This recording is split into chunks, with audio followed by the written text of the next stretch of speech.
I think it's important that we share, that we communicate, that we are open, and that we grow together to achieve. Because we are the voice of what wellness is about, and it's up to us to spread the message.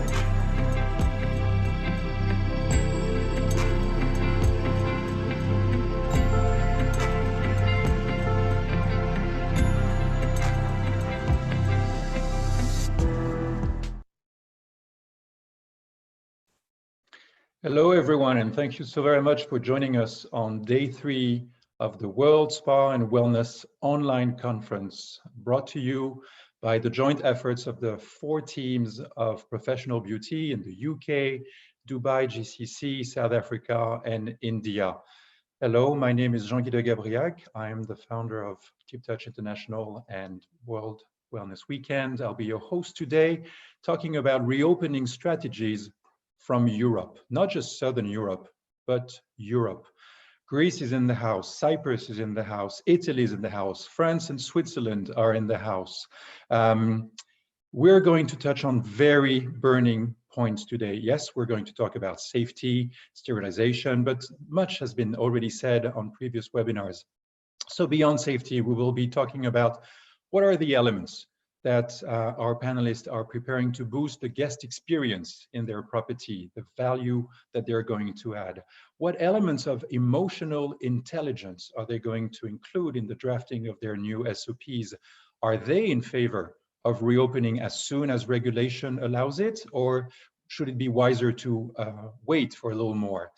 What elements of their business do they recommend will become digital? And a question that is rarely asked, everyone wants to go full blast on safety and sanitization, but what is the estimated cost, additional operational cost of adding all those procedures? So without further ado, I would like to introduce our panelists today. George Tavelis, owner of Sanctum Fitness and Spa in Cyprus and president of the Cyprus Spa Association. Thank you for joining us. Kalispera. Stavros Mavridis, general manager of Soul Tailors in Greece. Spiros Gaitanidis, the spa director of Sani Resort and Ecos Resorts, also in Greece. Julien Paty, founder and CEO of Deep Nature in France, but also throughout Europe with 53 or 56 venues. Nigel Franklin, the founder of the Spa Whisperer and also the co-founder of Moss Wellness Consultancy, and Matteo Brusaferri, general manager of Lemi Group. And I would just like to take my hat off, especially to Lemi and Biologique Recherche for being our 2 platinum sponsors, making this set of 15 conferences, broadcast, multicast on 10 different platforms, Facebook, LinkedIn, Instagram, available to all for free. So thank you so very much, Matteo, and also the guys at Biologique Recherche, Pierre-Louis and Rupert, for making it available. Without further ado, let's dive in and let's talk about safety first. A lot has been said already. Stavros, you'll be the first one to take that question, and then George on a few insights also. A lot has been said, and Mark Cohen in a previous session with the hot springs shared a lot of evidence-based research. But Stavros, as we were preparing, you wanted to add some data from Greece, from the University of Thessaloniki. Please share with us. Kalispera, Jean-Guy. Kalispera, George, Julien, Nigel, Spiro, Matteo. Thank you for the opportunity to speak about burn issues for the wellness industry worldwide. It's true that Greece did it very well the last 2 months. And I think that we did it well because we listened to the scientists. And as you said, I'm sure that there are plenty of researches going on at the moment about COVID-19. But I searched the Global Wellness Institute website and I found a very good research back in 2011 about sauna that actually appears to be safe and offers multiple health benefits to regular users. From the other side, the University of Thessaloniki in Greece says that there is evidence-based practices that coronaviruses are not surviving into humid and in hot environments above 35 to 40 degrees. But again, we need to follow all the strict guidelines that the governments or the health ministers will say to us to apply. And as we listened the last 2 days, there are many ways to make our guests use these hydrothermal experiences or thermal bathing areas by dedicated all this area by 1 or 2 persons or maybe a family.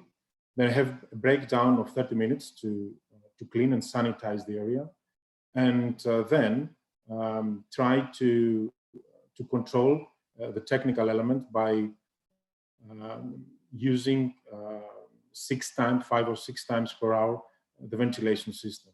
Again, the thermal facilities is not to treat, is to protect us, is to build up a good immune system. But again, we need to follow the guidelines very strictly.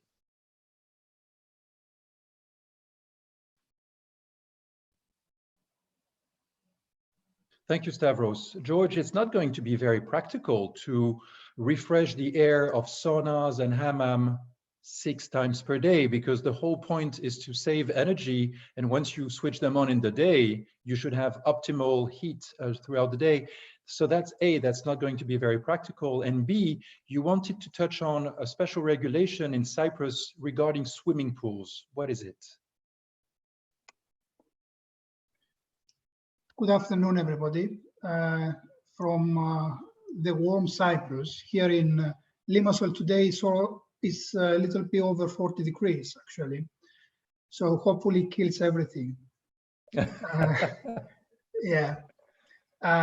We got the green light from the government 15 days ago, actually, that we are going to open on the 21st the spas and the hair salons, actually the day spas, which they are under the guidelines of the beauty salons. And we can also do massages and all kind of treatments. We will open on the 21st, so it's been a lot of, we have done a lot of things during this week. It's been a difficult week in order to prepare everybody to open. The only thing that we will not be able to use when we reopen, because we are not going to open our resort spas and hotel spas, this is going to come in a different stage, I think by the middle of June. At this stage, we're not going to be able to use our changing rooms. So by not using the changing rooms, we will not be able, it's a restriction for us to use the sauna, the heat rooms, and the swimming pool, because we cannot have clients coming into our area without using the changing rooms and entering the saunas and the swimming pools. Coming back to the heat rooms and the sauna, I agree with Stavros that we need to have restrictions and having people getting into the saunas and into the heat rooms every half an hour. But it's very difficult to switch off the saunas and the heat rooms and switch them on. We spend more electricity than having them on the whole day, and sanitizing them and cleaning them is going to be a huge cost. Swimming pools with the chlorine, it's going to be safe, because chlorine is a powerful disinfectant that will eliminate the virus. But at the same time, we need to keep our social distances in the swimming pools, and inside and outside. We haven't got the green light for the swimming pools yet from our government, and I think we will do that. They will do that when they open the hotels and the spas within the hotels. Thank you, George. Julien, you have taken a very drastic approach to hydrothermal experiences, and your 50+ venues are really well known for hydrothermal, especially the first one that you opened in Bora Bora with the thalassotherapy, but also the many ones that you opened with Santo Parks, with Pierre et Vacances. You have taken a very drastic approach to say, we'll just close them. Please let us know why. Yeah, first of all, we have already reopened an operation as a test in Tahiti, because it was allowed. And in New Caledonia, also they were not very affected by the virus, so it looks fine. And people are still coming. A number of people were waiting for the reopenings. But as you said, in France, we are the land of procedures and administration, and at the moment it's really, we are in complete fog. It's the twilight zone, we hear a lot from different regulations and procedures coming from the government. One of them is that the regulation could be one person for 4 square meters in a swimming pool.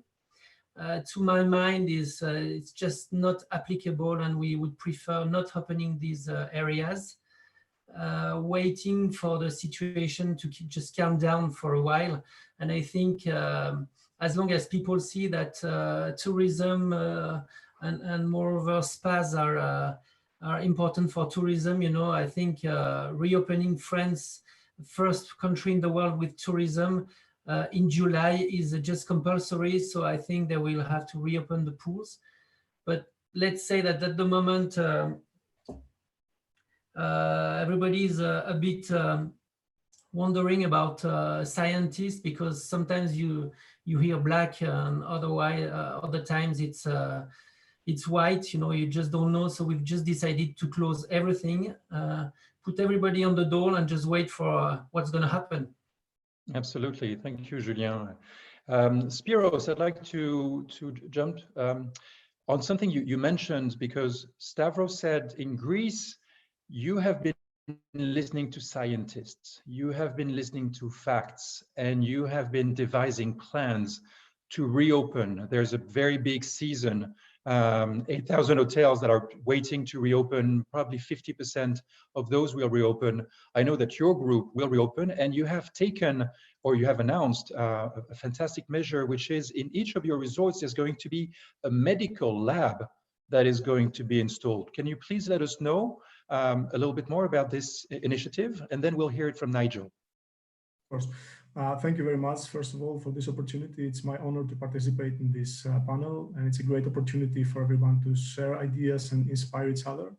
I believe that what we will all seek for a while is peace of mind, and towards this direction, idea would be to install a more portable medical lab in each hotel, in the entrance of each hotel, that would be utilized to perform COVID-19 tests to all guests upon arrival. And of course, weekly tests, at least weekly tests for staff. That way, resorts can attempt to eliminate at maximum degree a virus case within their premises. And now I'm aware that these tests are still quite expensive, not only in Greece, but worldwide. However, companies are expected to produce more affordable tests during the coming months. So I think for peace of mind, this is the only way to go. Thank you, thank you. Nigel, Switzerland has reopened, I believe, last week. Massages have resumed, spas have reopened.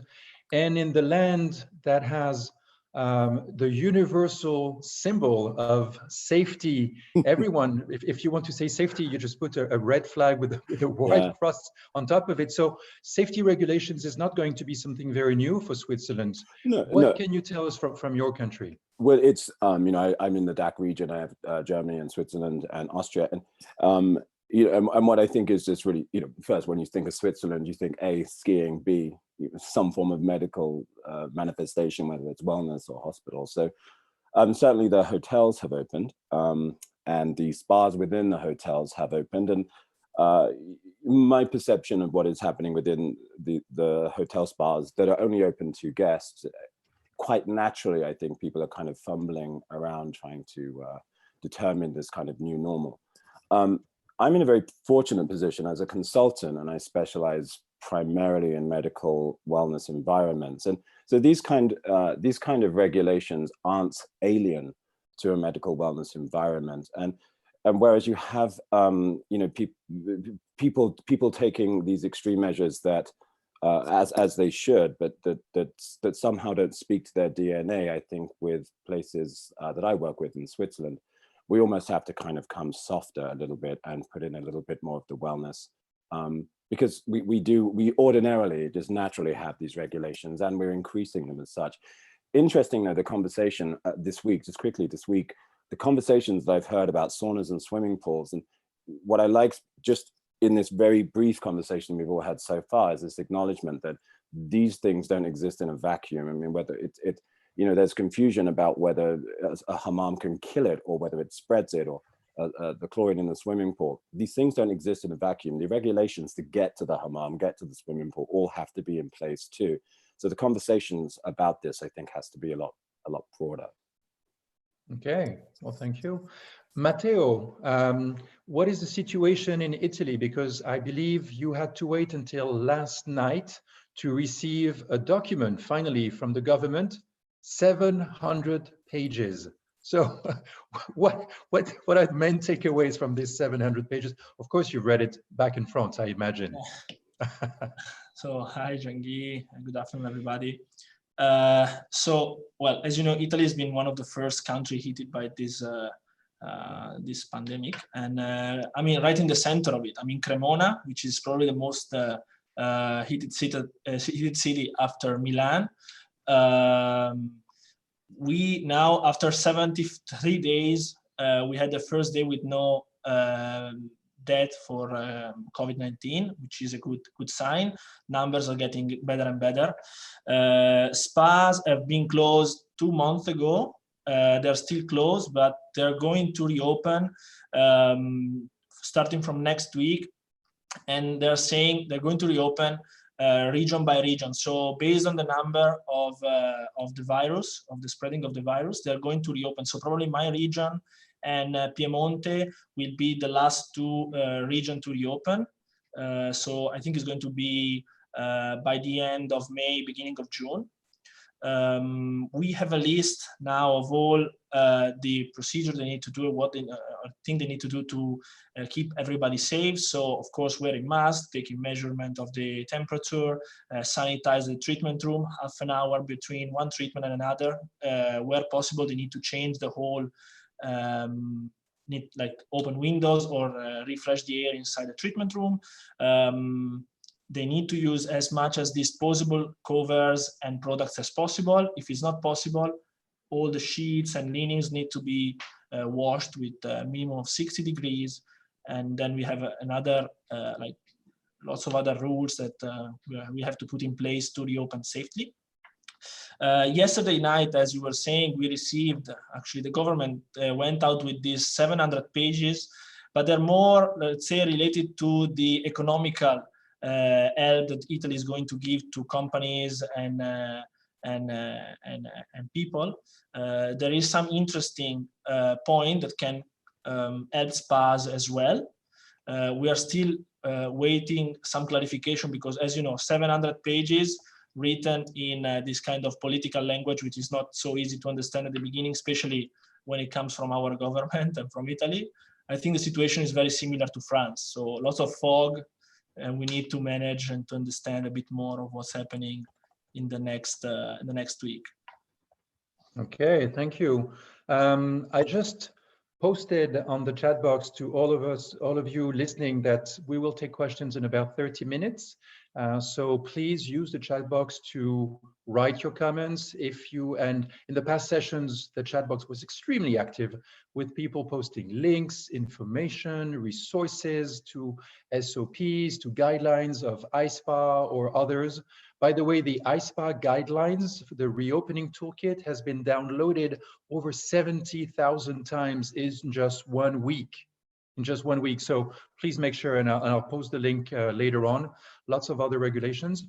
And if you are listening to this session on your phone or on your computer because you're connected to Instagram or Facebook or LinkedIn, know that if you want to join, all you have to do is go to the Facebook page of Professional Beauty, whether in the UK, Dubai, GCC, South Africa, or India. You will find links to connect, to register. It's completely free, and then you'll be able to access the Zoom room where we all are, about 160 of us right now, and you'll be able to voice out your questions.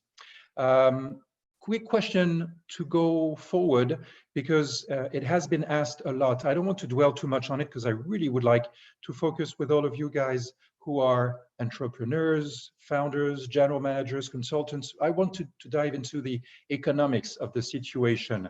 But very quickly, just 1 minute answer. Spiros, what is your views on body massage with or without gloves? And then we'll hear it from Georges and Julien. Well, 1 minute. According to the Disease Control Center, the COVID-19 virus is a respiratory disease, so there is no real evidence that the virus can be spread by perspiration. It is known that by the whole World Health Organization, but that the coronavirus spreads primarily from person to person due to small droplets from the nose or the mouth. So these droplets can drop on the surfaces, on the massage tables, on the benches, on the tables, on the trays. And as therapists can touch these surfaces and after touch their eyes or nose or mouth, it's a very possible that if the person that coughed or sneezed or talked and dropped the droplets, if it was infected, then yes, it may be dangerous for the therapist to get infected. However, it is something to decide by the company, because it's very important that the therapists keep their safety, but at the same time, the convenience of guests should be of top priority. So the suggestion is that everybody should be washing their hands regularly with soap and water and clean with alcohol-based hand rub. And if needed, then yes, they should wear gloves, but only in cases that guests are not allowed to wear a mask, like in facial treatments, or in cases that the guests cannot respire properly. Because it's worth mentioning that therapists wearing gloves can make guests feel more secure and relaxed during a treatment. And relaxation is a very important factor in our operation. Thank you, thank you. George, what's your take in Cyprus as the president of the Cyprus Spa Association about massage with or without gloves? Okay, we recommend, first of all, to have a good training for our therapists to follow the proper steps for medical hand hygiene, both before and after the treatment. And this ensures risk-free body massage without use of gloves. This is what we recommend. The additional measure that we have recommended for our spas is to use and to apply the 50% room occupancy. For example, if a spa has 10 treatment rooms, they have to use only 5 of them. So a therapist can be assigned for 2 treatment rooms at the same when they have a treatment during the day. So if they are doing a treatment in treatment room 1, they finish with their client, they have to move to the second treatment room for the following client. So the cleaner can go in, sanitize the place, open the window, and the room will be ready for the therapist to move on after the treatment to the first treatment room. So this will make the guest and the therapist to feel more safe entering in a room, instead of watching the client coming out of one treatment room and then the next one will go in. Thank you, George. Thank you. Julien, what's your take in France and in your deep nature spas? There is no evidence that it's better with the gloves, because scientists in France, some say that it's good, and some others say that gloves are concentrating maybe the virus or whatever. So we don't want any fight on this, because we have 53 operations in different countries. So we're just prepared to use the gloves when the customers want the gloves. Of course, it's not, for me, it's not satisfying, because of course, it's a spa is a matter of contact, so it's not very satisfying, but we will use the gloves if required by the customers or the staff, because there might be also an issue with the staff, but we believe that washing hands might be sufficient, because it's one thing that is still very possible, and of course we have equipped everybody with the sanitizers and all stuff required. Agreed. Thank you, Julien. To make a long story and conversation very short about massage, I believe, and it's a very good point that Viara Tosheva mentioned a few weeks ago during the Professional Beauty Virtual Week. She said, you should consider your guests not as men, women, old, young, but as high, medium, or low risk concerning COVID. High risk will be the people who maybe have lost someone. We see statistics, hundreds of thousands, soon 300,000 people dead from COVID or other related comorbidity. So people have lost, or people have contracted the virus and recovered. These are the high risk level guests that you will receive, and they will want super protections. They will want to see your staff washing hands twice or 3 times just to be sure. Can you wash again? The medium, you know, they are concerned, but they kind of trust you. And most of the properties that we have received, they're very legit. They have very strict regulations on that they are monitoring, that they are documenting. So there's a lot going on. And then there's the low risk who are kind of easygoing. They are your regular guests. They know your staff. They know the procedures you have. So it's good. And I could see in the chat box, Kerensa Langitan from Mauritius Lux Properties saying that, you know, her teams will give the choice to guests to whether you want a massage with gloves or not. And there are different types of gloves. And some are extremely uncomfortable. Others are kind of okay. I wouldn't say pleasant, but it's something. Another question that really popped up in the previous panel are facials. Stavros, what is your opinion about facial? Is it safe to offer facials? Because lots of spa directors, managers who have spoken before say, we will, you know, definitely go for the mani-pedis. We will go for the back massage with the client face down. If the client is face up, and this is a question that we've received from Iowana, will the client wear a mask? And Janet Tobacco in the previous panel from Jari Spa in Malaysia and president of the Malaysian Spa Association said she will give a protection kit to every single guest, a fresh one, anyone entering. What is your take on facials? And then we'll hear from Matteo. Can you unmute yourself? Yes, of course. I listened the panel before us, and our friend Sami brought this in conversation, and I strongly believe that, you know, wellness centers and spas are spaces where the trust between the guest and the therapist is on a high level. So I think that if all the measures were taken before the guest taking the plane and come to Greece or to Cyprus or to Italy, then I think that the therapists, the hotel, will take all the appropriate measures to provide the right treatments to the guest. Of course, we all have to adapt, redesign our menus, redesign our SOPs, and I believe that with all the measures and all the equipment that we have in our hands, I'm sure that we'll minimize 100% to conduct the COVID-19 during a treatment. And I believe that, yes, to wear a glove is not a solution. I think that the touch needs to be there. And concerning facials, I think that there are a lot of products and procedures that we can make a safe treatment for all of us. Agreed, Stavros. And as we can see from the chat box, very active. People are saying no gloves. But, you know, it's also good to respect the level of anxiety of the guest and say, well, you know, it is an option. It's there. And in previous panels, a lot of attendees also have mentioned that they will go for modalities like shiatsu, Thai massage, with giving fresh, clean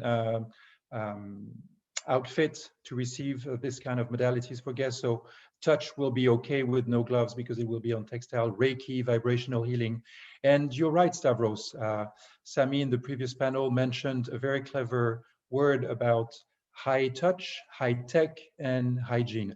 Matteo, you've been working very hard with your teams in the past few weeks to come up with a solution to give safe facials very fast. Please tell us about the Spa Shield. Yeah, so the main concern we had for face treatment is, of course, when a guest is coming for a face treatment, he can't wear a mask. So otherwise you have no possibility to provide a treatment to a customer wearing a mask.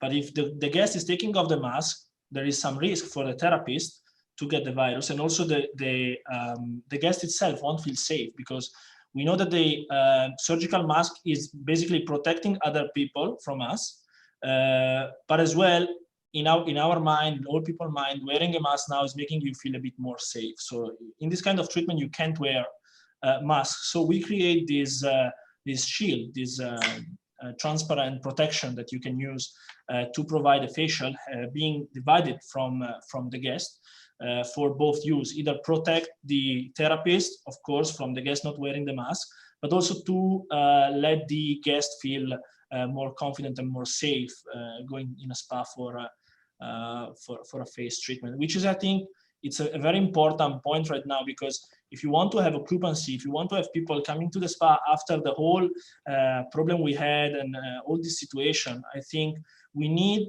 to feel the customer safe to go to a spa. I mean, people need to understand and to feel safe when they're going to a spa for every kind of treatment. If there is no trust, as well Stavros was saying, if there is no trust, people is not going to a spa. So I think it's important to put in place whatever we can to help our guests to give us this trust and to feel confident to go for this kind of treatment. So I hope this shield will help in this. We had very good feedback right now from the market. Lots of people is asking for this. I see the request is very high, and I'm happy that we are finding that we came out with a solution that will help spa to open and to have a high occupancy again after this whole pandemic.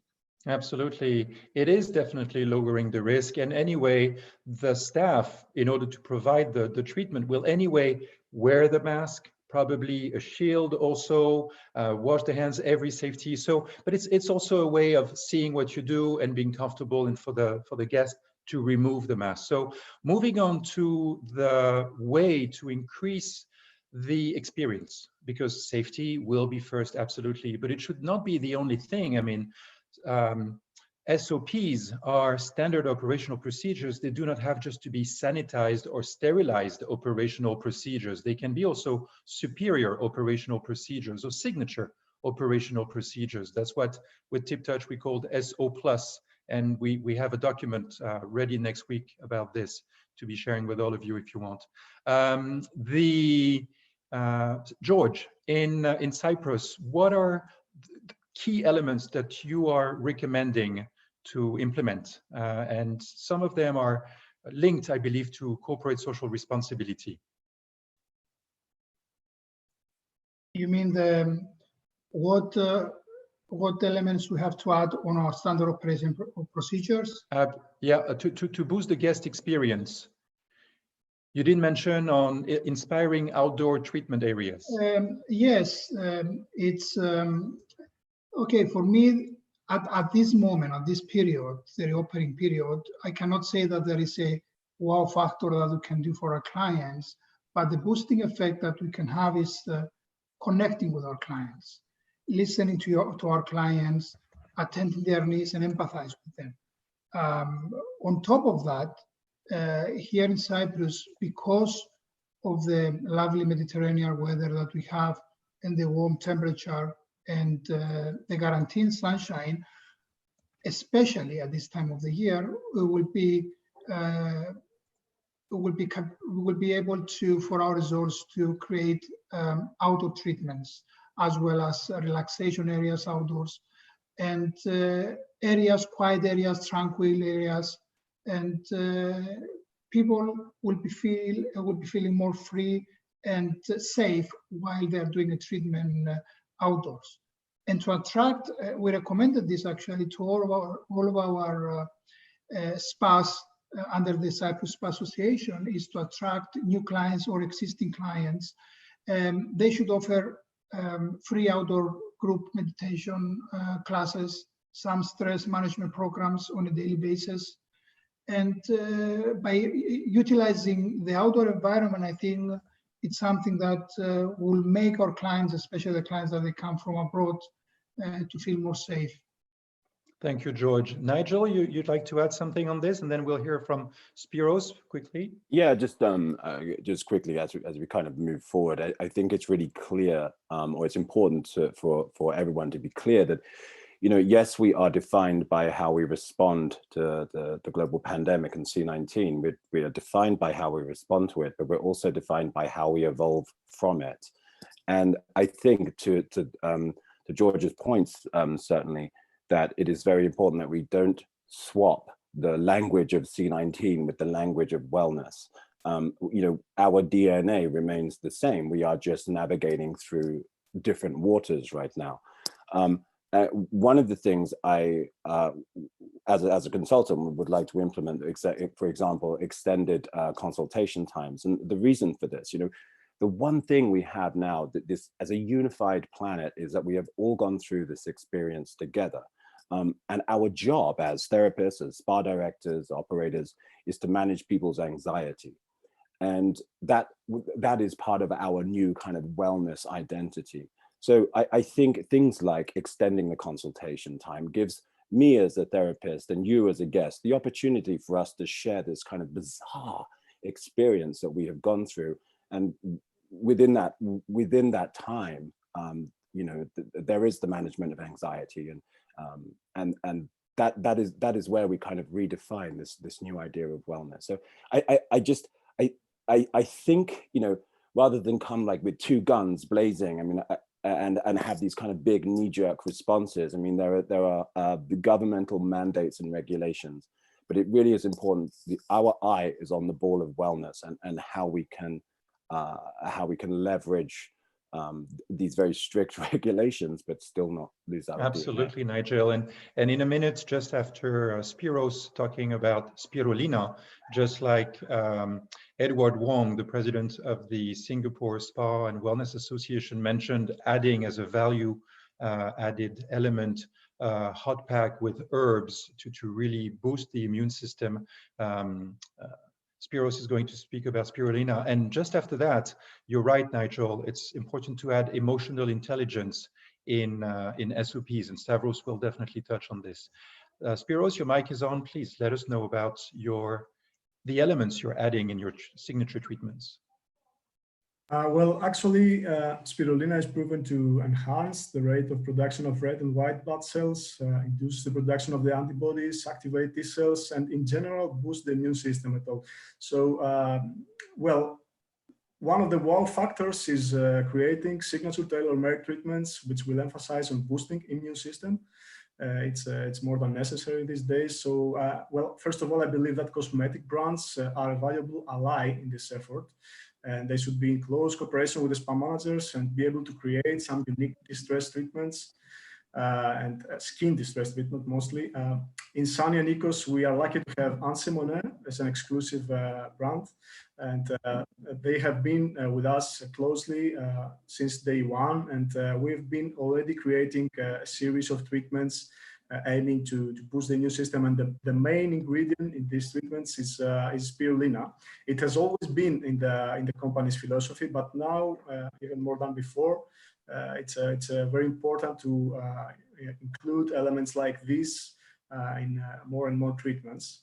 Well, as we may know, the skin intervention is extremely dense and reaches the most superficial layers of the epidermis. And it means that there is a close relationship between our skin and our nervous system. So many Nervocondes cosmetic products are supposed to modulate the nervous system functioning of the epidermic level, and the new approach of skincare products which manage to decrease stress in the skin.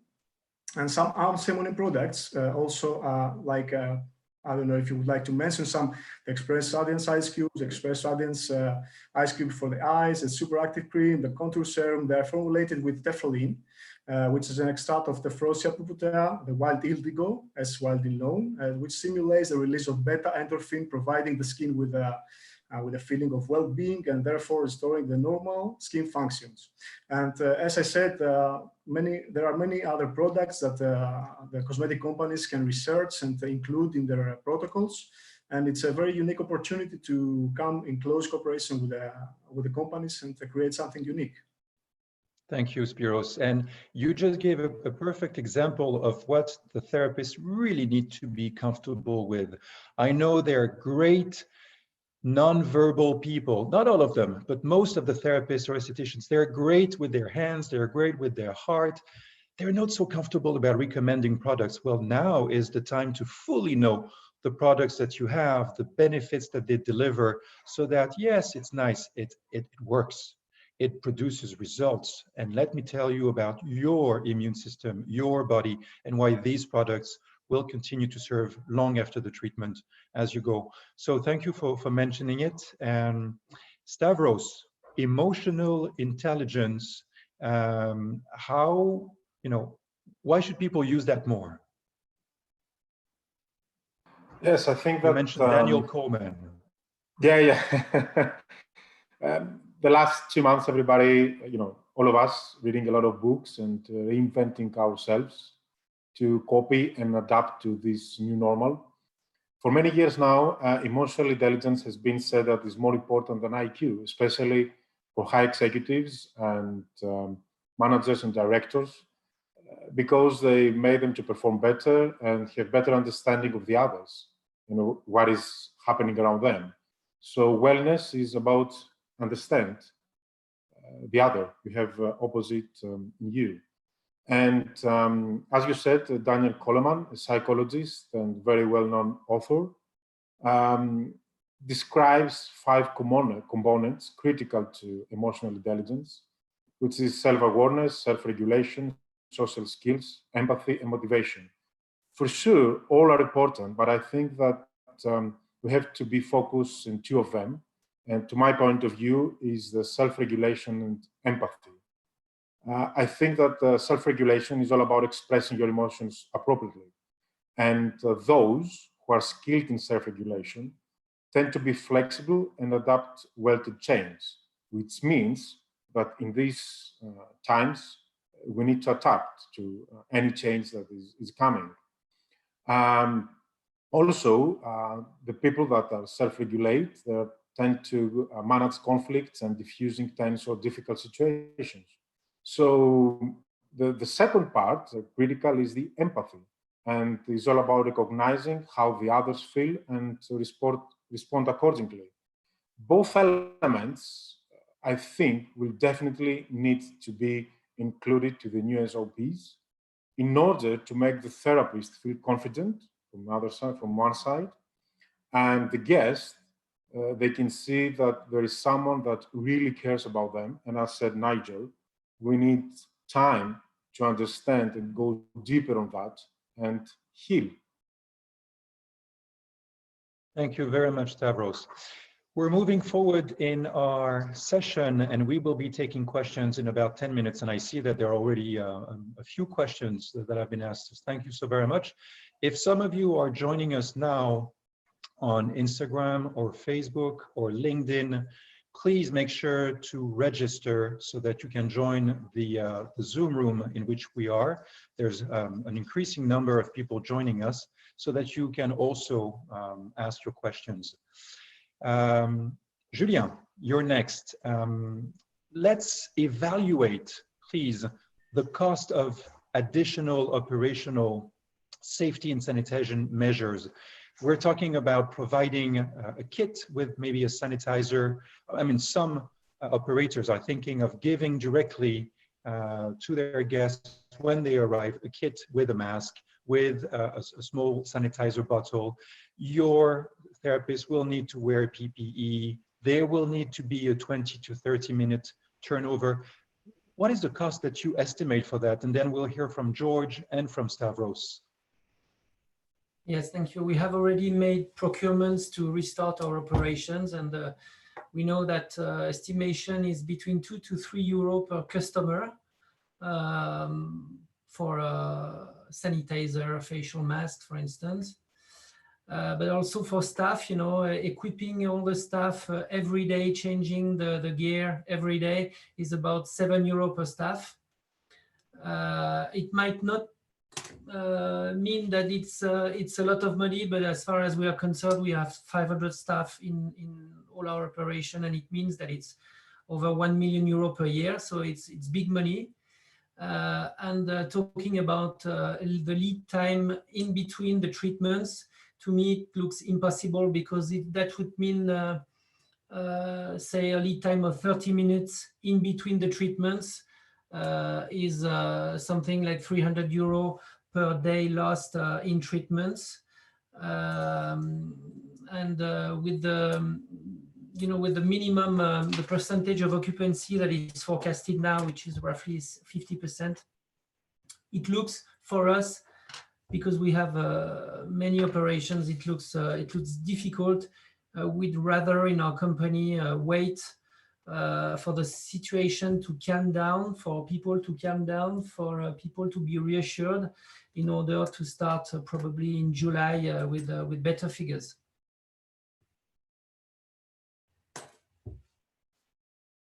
Thank you, Julien. It adds up very quickly. €2 additional per guest, €7 per day per therapist, multiplied by 50 plus operations for you on a daily basis. It really adds up. George, when we were preparing, you were saying roughly about the same, €2 per guest, €5 per staff per day. The turnaround, Julien said about €300, you say 200. Maybe there's the difference pattern is maybe palpable between France, with things costing more than in Cyprus. But you also mentioned the testing of the staff. I know not everyone is inclined to do the testing, because a lot of people argue that tests, 40% of the test, any test, said Mark Cohen, will give you a false result. Any test for anything. It's unfortunately, it's the range of error. So testing every week or every month will only be good for that day. But you mentioned about €100. Will it be viable for spas to reopen facing that many costs in Cyprus? And then we'll hear it from Spiros. It's not going to be easy for us to reopen with all of these costs. It's not only these costs that we are taking at the moment regarding the staff. We have to do some other expenses and renovation within our properties, in order to in some of the treatment rooms that we didn't have windows, have to open windows now, and a lot of costs that are piling up. But as Stavros mentioned at the beginning, Greece and Cyprus are doing very well with the cases at the moment. In Cyprus, every day we announce 2 to 3, between 2 to 4, and in Limassol, where we live, in a population of around 300,000 people, we had around 98 cases. So by testing our staff before we open, and regularly every 15 days, we are dropping the percentages of something will happen within our properties coming from our staff, and that will give to our clients that they will be visiting us more reassurance that everything will be fine when they come to do treatments here in our properties. Thank you. Yeah. Yeah, thank you. Spiros, is it viable to reopen? And then we'll hear it from Stavros. 1 minute each, and then we move on, and very soon we'll be taking questions, because there's lots of them coming. Mm-hmm. Well, I believe clearly there will be a significant impact on the operational cost with the new sanitizing procedures plus the tests.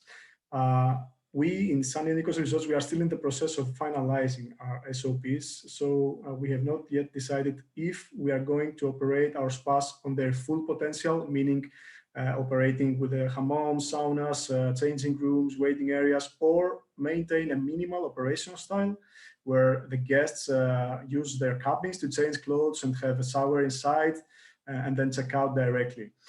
Probably it's more safe and more effective for the spa staff to control and disinfect the areas when the guests limit their circulation within the cabins only. But each of those options implies a different impact on the operational cost. However, there are some fixed factors, such as the purchase of sanitizing equipment or the performing of regular tests, which is quite costly, as I mentioned before. And given that the hotels will probably operate with a maximum occupancy of 50%, and we will have to reduce the occupancy of the treatment cabins due to sanitizing procedures and gaps between treatments, I believe that at the end of the day, the commercial margin of the spas is expected to drop by 5 to 10%. It's a rough estimation and needs to be defined with clarity as soon as the new way of operation is finalized, but I think it's going to be severe. Thank you, Spiros. I'm going to ask a 30-second question to almost all of you because the questions keep piling up. And we have one from Sibyl Hoffman saying, do you think the price of therapies will cost more?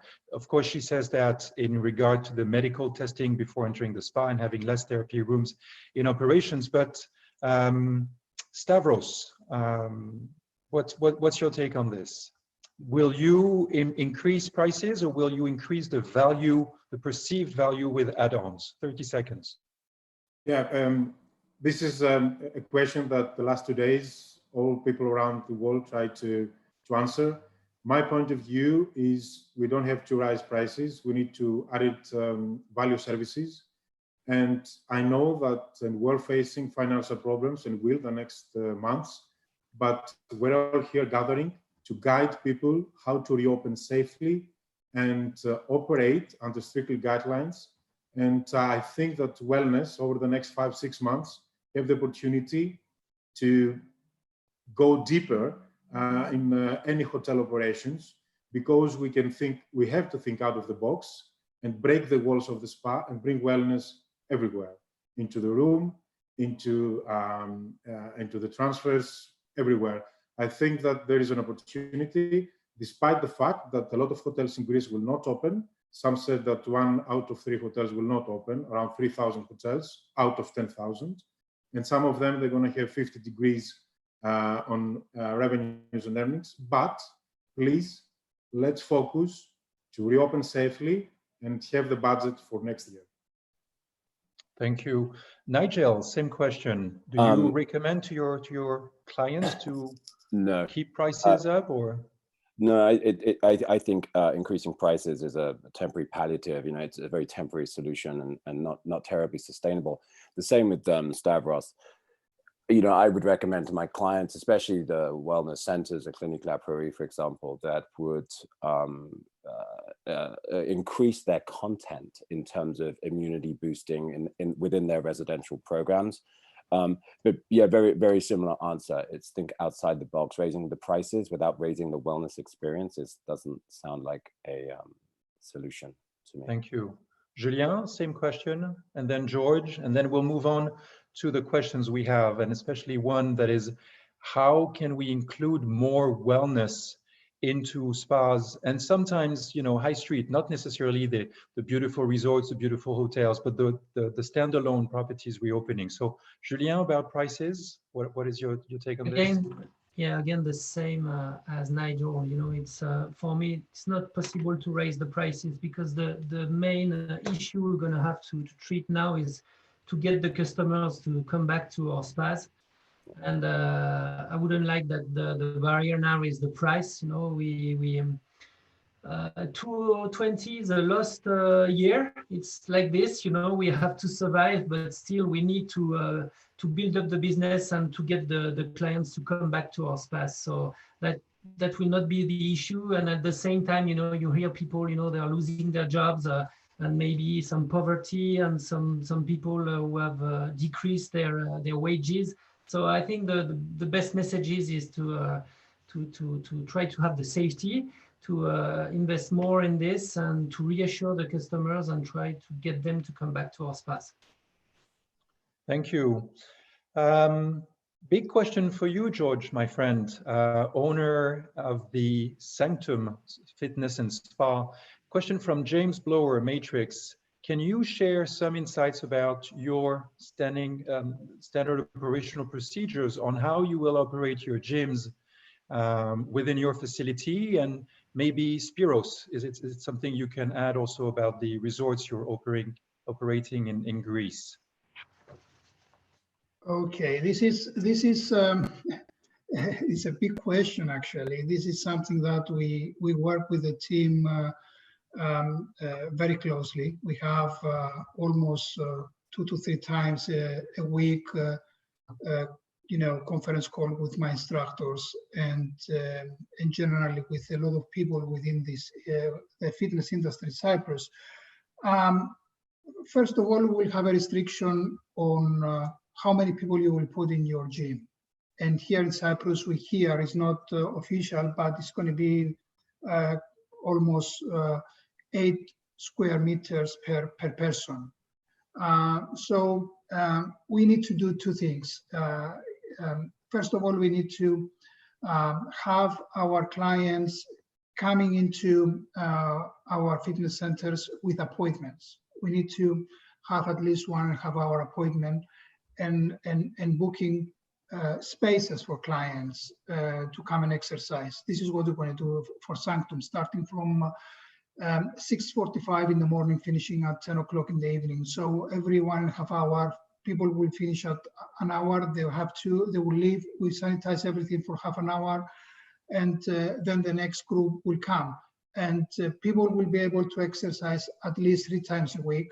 If we have space, we can accept people to exercise more than 3 times a week because we're working during the weekends as well. We will have at the first 2 weeks some restrictions for the changing rooms, and we have to face that. We will see if people will come, exercise, and leave. And these are things that we need to answer beside all the normal safety and safety, sanitization regulations that we need to put in place. Thank you, George. Spiros, in your resorts, you have fitness facilities. What are your recipes with that? Well, it's very well said by George before. I just wanted to add that an option would be to design some outdoor fitness programs that would mainly focus on replacing the gyms, perhaps some CrossFit classes or some group activities that could maintain social distance between each other. I think that operating the gyms, especially in hotels with high volume of guests, like 1,000 or more, it's not going to be very well because you cannot accommodate everybody. And I mean, how many can you put in a gym of 100 square meters per day?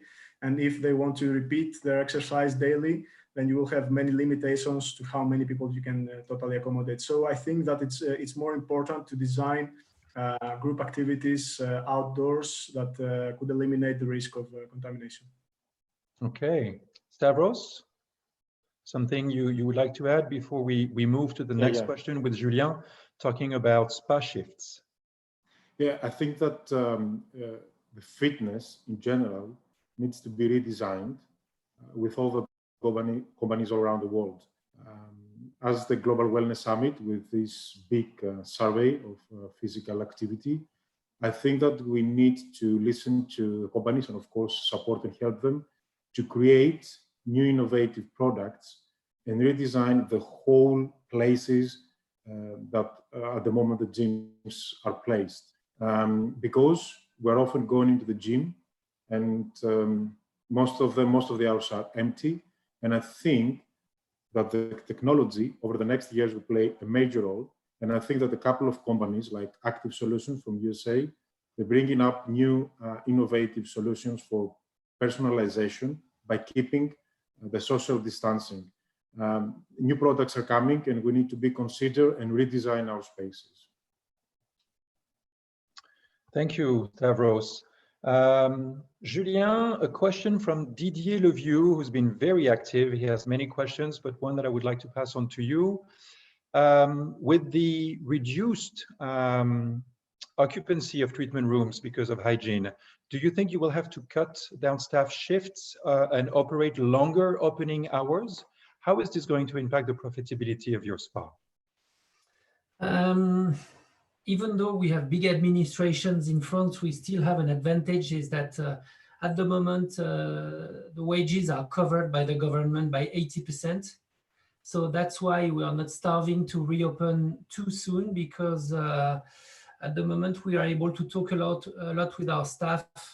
First of all, to reassure them, because before the customers, we need to reassure the staff because they are not all willing to go back to work. And then after, we have a second thing very important, is that we will be able to adapt the occupancy to our staff. It means that we can still have staff on the door and some other staff working. And so the government is taking a part of the wages still. So we are able to go back to work gradually. Will we open more? Again, I'm just waiting for regulations to be issued by the government. You know, if, for instance, they tell us no more than 20 customers in the spa per hour, then we will have maybe to change our shifts and to open longer effectively. Okay, thank you. Stavros, very quick question, because we now have about 8 minutes left. And so if you wish, all of you attending, asking 1 or 2 last questions, we may take it. But Stavros, in 90 seconds max, what are the 1 or 2 elements of spa operations that you highly encourage operators to digitalize? What will have the biggest effect? If you ask me, Zalgi, my point of view, we have to digitalize everything. I believe so much in technology. And yeah, I think that we all received a book about Wellness 2030. At the moment, the Silicon Valley is working on very high-end, or as I can say, programs that will be released over the next years about unlocking happiness and all these things. But before going to there, I think that as we work in our company, I think that the consultation form, the online booking, for sure needs to go digital 100%. We are all get used the last years to book air tickets, taxi, to have our food through our mobile devices online. And I think that now it's time to bring that to the wellness industry. And in our company, the R&D department in Eurotel developed an online booking application along with the online registration form, because I think that until now, the consultation forms were filled upon the arrival of the guest in the spa reception. The therapist didn't have so much time to review it and propose the right treatment, the right product, and any contraindications. I think that now the online registration form will give the opportunity to the hotel, to the spa, to the therapist, to the managers, to the directors, to gather data, of course, under the GDPR guidelines and rules, of course, and personalize the whole experience. And after that, I think that with the online booking, add-on treatments, the dynamic pricing and the dynamic availability will be part of it, and will give the chance to the spas and the hotels to manage in the new normal the occupancy and the offers concerning pricing, therapists, and everything they want. So technology is in our hands. And as Jeremy McCarthy said, it's not that it's bad, the thing is that it's too good. So thank you. And how we manage it, absolutely.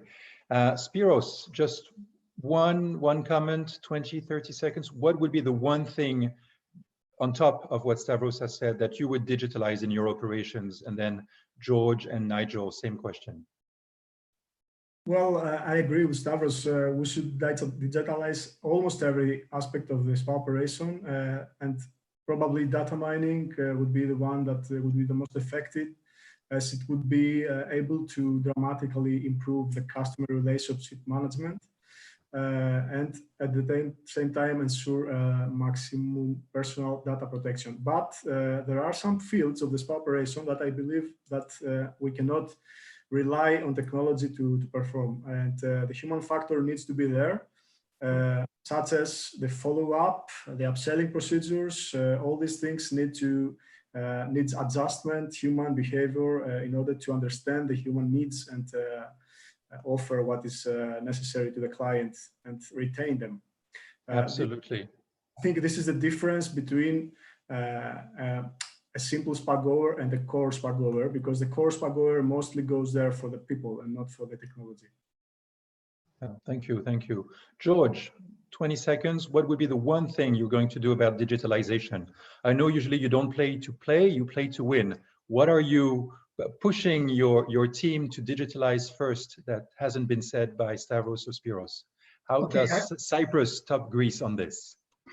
Well, I agree with both that we need to digitalize everything, but the communication for me is very important.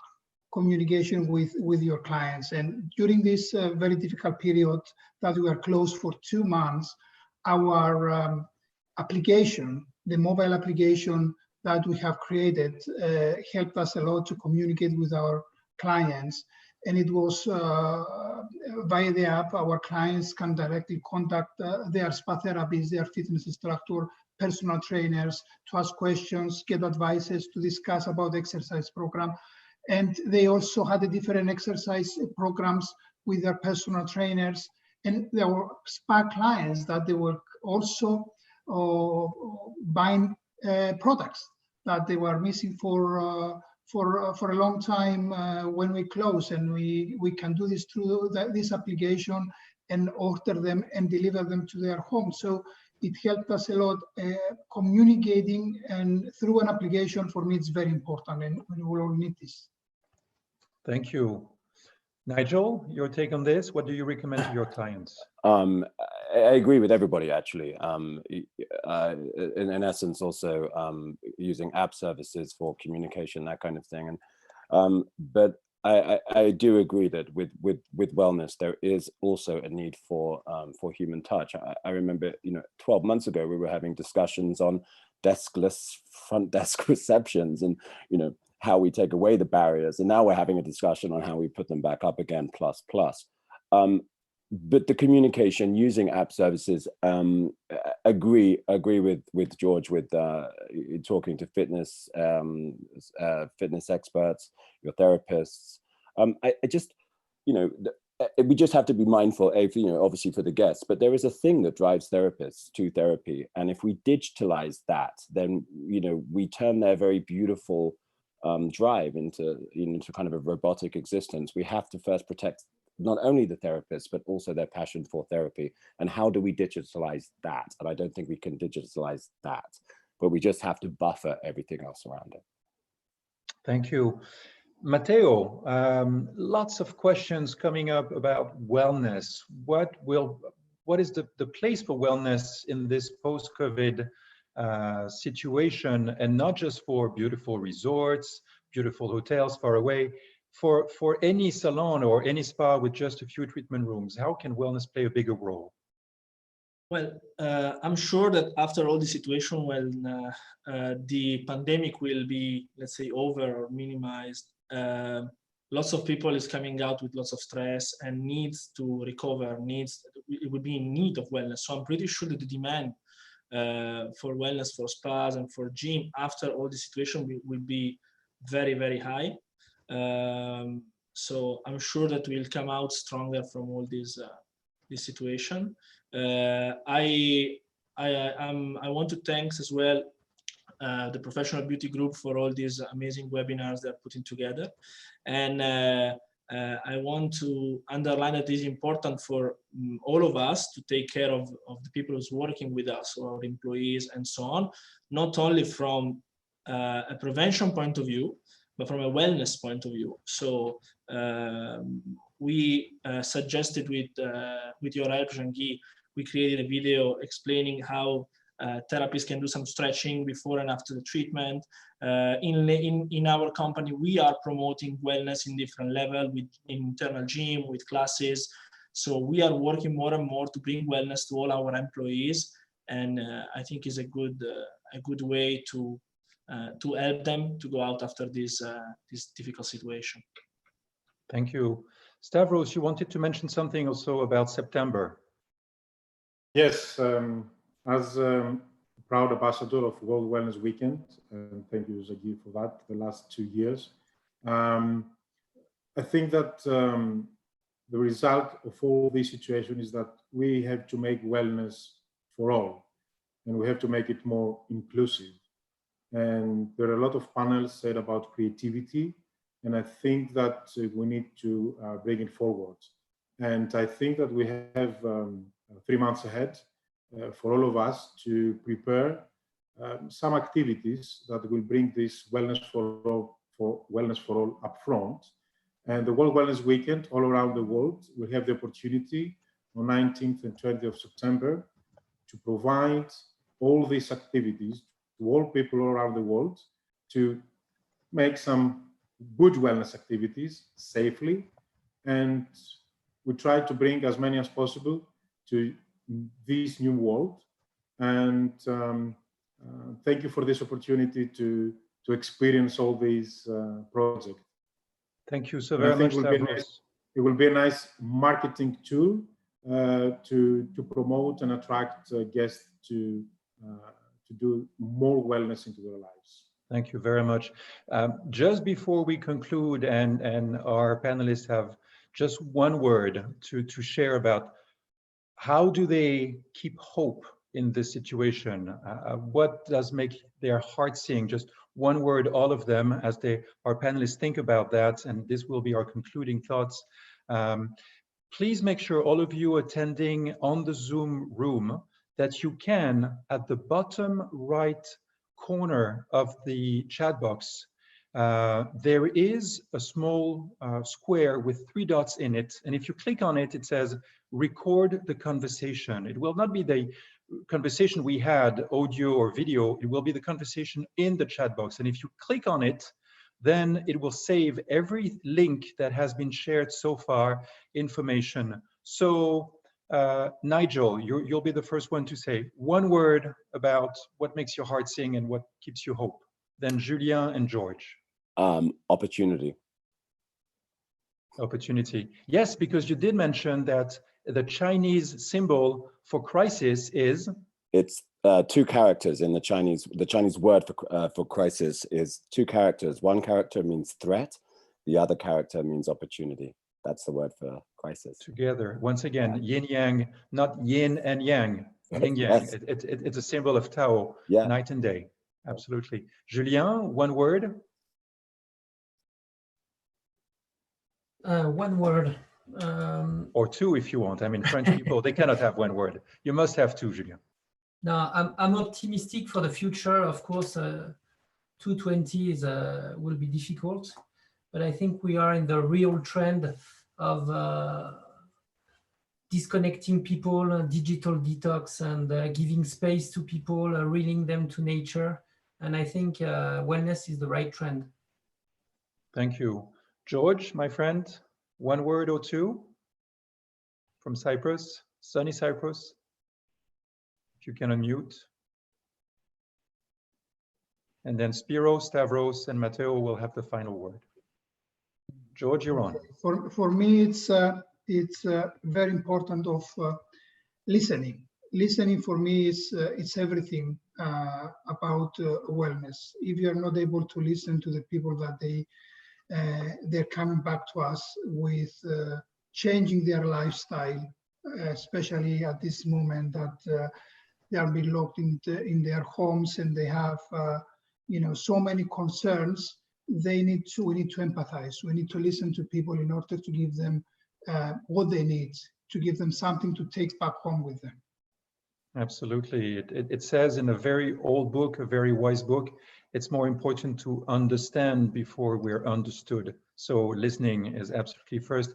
And the first thing that therapists do whenever they place their hands over a body, they don't do things. First, they listen, and then they act upon it. Thank you. Spiros, Stavros, Matteo, final words. Well, if I must choose one word, which is very difficult, this would be solidarity. And this is because what I've seen during these 2 months is that people have not been so close to each other without being physically close to each other. And they kept sharing information, ideas, optimistic views. And this is something that really blew me out, because this is the hope of humanity, just being there for each other. Thank you, Spiros. Stavros, my friend. Yes, I think one word is, for me, is adapt. And as one of very famous people, Stephen Hawking, said once, is intelligence is the ability to adapt to change. So I think that humanity, all these thousands of years, adapted, and at the end, we prevail and go forward. So many things to come. So stay creative, stay healthy. And I think that through adaptation, we'll go to the next chapter. Thank you. Matteo, last words. So I would say together. I think together, as everybody's saying now, together we are stronger, but also together as a team, nobody can beat us. I think nothing can beat us. So I think if we all play together and if we all stay together, of course, we're keeping the distance now because we have to, we'll come out stronger from all this situation and have a better future for all of us, for wellness and so on.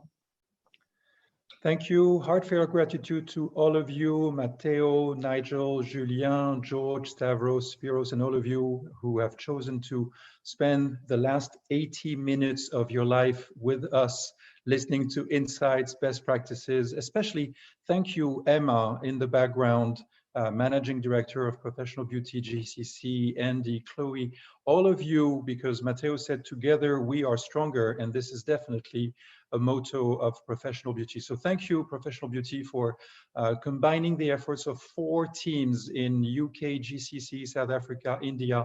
Thank you, Lemmy, for being the platinum sponsor and making this all these sessions accessible for free to everyone, and Biologique Recherche, also our second platinum sponsor. We are exactly on time. It's been 78 minutes. We had 80 minutes. Thank you so much. There's one more session starting in about 40 minutes with the United Nations Global Sustainability Index Institute, a fabulous doctor from Australia, Manuela Boyle, also Gareth Fresh from the World Health Innovation Summit. Don't miss that if you want to understand how our industry can be relevant after COVID-19 and how we can be the second wave of responders, owing so much to the healthcare practitioners, doctors, and nurses. We can be also the standing ovation that we have been waiting for to boost immune systems and to make this world well again. Thank you so much. Thank you, Jean-Guy. Thank you. Thank you very much. Thank you. Thank you very much. Thank you. Bye, Thank you all. guys. Thank you. Bye. Bye. Bye-bye. Ευχαριστώ πολύ.